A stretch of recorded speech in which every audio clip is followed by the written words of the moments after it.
Hello everyone, আসসালামু আলাইকুম। আশা করছি যে যেখান থেকে আমার এই ব্লগ ভিডিও দেখছেন সবাই আল্লাহর অশেষ রহমতে ভালো আছেন, সুস্থ আছেন। আমরাও ভালো আছি আলহামদুলিল্লাহ। বরাবরের মতো নতুন আরও একটি ব্লগ ভিডিও নিয়েও আপনাদের মাঝে হাজির হয়ে গেলাম। আশা রাখছি বরাবরের মতো আজকের ভিডিও ভালো লাগবে সবার কাছে। ভালো লাগলে অবশ্যই একটা লাইক দিয়ে দিবেন আর পুরো ভিডিও জুড়ে ভালোবাসা দিয়ে আমার সাথে থেকে যাবেন। ভিডিওর কোথাও কোনো অংশ যদি একটু ভালো লেগে থাকে, যদি চান, তাহলে আমার চ্যানেলটি সাবস্ক্রাইব করে দিবেন। কারণ আপনাদের সাহায্য সহযোগিতা ছাড়া আমি কখনোই সামনের দিকে এগিয়ে যেতে পারবো না। আপনারা আমাকে প্লিজ হেল্প করেন, আমি সামনে এগিয়ে যেতে চাই। তো আজকে কি বাজার নিয়ে এসেছি সেই ভিডিওটাই আমি আপনাদের সাথে শেয়ার করছি। দেখতে থাকেন, আশা করছি ভালো লাগবে। অন্যের ব্লগ ভিডিও দেখতেও কিন্তু আমার ভালো লাগে। অন্যান্য আপুরা যখন বাজার করে নিয়ে আসেন দেখান, আমার এগুলো ভিডিও দেখতে খুব ভালো লাগে। আমি কিন্তু অনেক আনন্দ নিয়ে উপভোগ করি ভিডিওগুলো। তো আশা করছি আমারটাও ভালো লাগবে। তো আমার ভিডিওগুলো দেখতে থাকেন, একসময় ঠিক ভালো লেগে যাবে। তো এখানে 3টা মালটা নিয়ে এসেছি আর একটা আপেল নিয়ে এসেছি। আমার ছেলে শুধু মালটা পছন্দ করে, আপেল একদমই খেতে চায় না। মালটা যদি পুরোটাই দেই সেটাও খাবে, এমনকি দুটো যদি কেটে দিই সেটাও খাবে, কিন্তু আপেল একটা পিছও সে খেতে চায় না। তো দেখি কি করে। আপাতত নিয়ে এসেছি, কারণ ফ্রুটস একবারে বেশি পরিমাণে নিয়ে আসলে সেগুলো ভালো থাকে না। তো আমি অল্প অল্প করে নিয়ে আসি আর কি।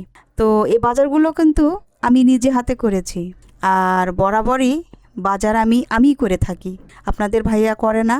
যদিও সে এখন আমাদের সাথে নেই, কাজের তাগিদে বাহিরে আছে, কিন্তু বাজার তো করতেই হবে। তো সচরাচর আমি করে থাকি সব ধরনেরই বাজার। তো এখানে যা যা নিয়ে এসেছি সেগুলোই আপনাদের সাথে শেয়ার করছি।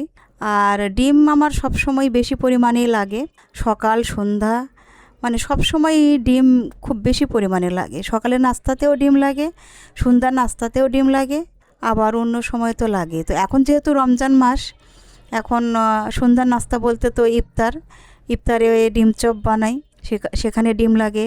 আবার আমার বাচ্চা যখন তারাবি পড়ে আসে তখন তাকে দুধ ডিম দেওয়ার চেষ্টা করি।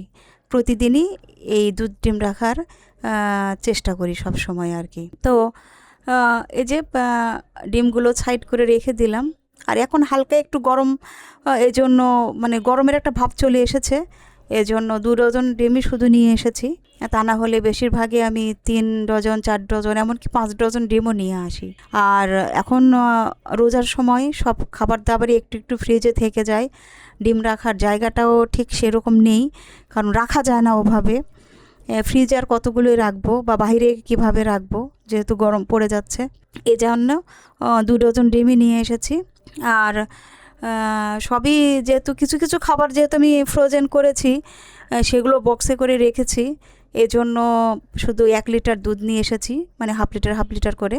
কারণ এটা আমাদের বাসার নিচে যেহেতু পাওয়া যায়, ফার্মের এই দুধ খুবই ভালো। তো এজন্য হাফ লিটার করে নিয়ে এসেছি, যখন শেষ হয়ে যাবে তখন আবার নিয়ে আসব। সব বাজারই আমি নিজে হাতে করি, তবে এই গরুর মাংসটাই শুধু আমি কিনতাম না। কেন জানি মনে হয় যে আমি ঠিক বুঝতে পারি না, আমাকে ঠকিয়ে দিবে, এজন্য আমি এই কাজটা করতাম না। মানে গরুর মাংসটা আমি নিয়ে আসতাম না। মাহির আব্বুই সবসময় নিয়ে আসতো, এবং সে খুব ভালো মাংস কিনতে পারে। আর আমরা সব সময় বড় একটা চাপ যে থাকে ওই মাংসটাই নিই, এজন্য মাংস খুব ভালো মানে পাওয়া যায় আর কি। তো এখন যেহেতু মাহির আব্বু নেই, তাই বলে তো আর খাওয়া দাওয়া বন্ধ থাকবে না, তাই না? খাবার দাবার তো আসলে খেতেই হবে। আর একঘেয়েমি মুরগি বা মাছ বা ডিম কোনো কিছুই তো খেতে ভালো লাগে না।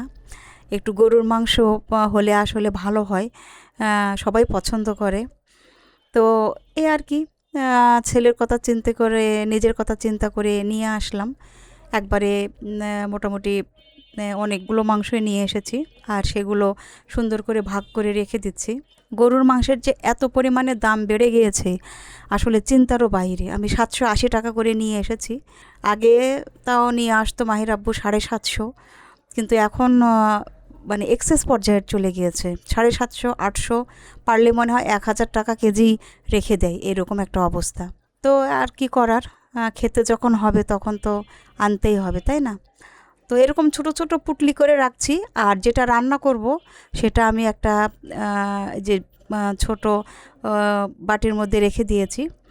কারণ একবারে বেশি পরিমাণে রান্না করলে সেটা ভালো লাগে না। অনেকে মনে করেন যে গরুর মাংস জাল দিয়ে খাওয়ার ব্যাপারটা, তো রোজার মধ্যে এই জিনিসগুলো ভালো লাগে না।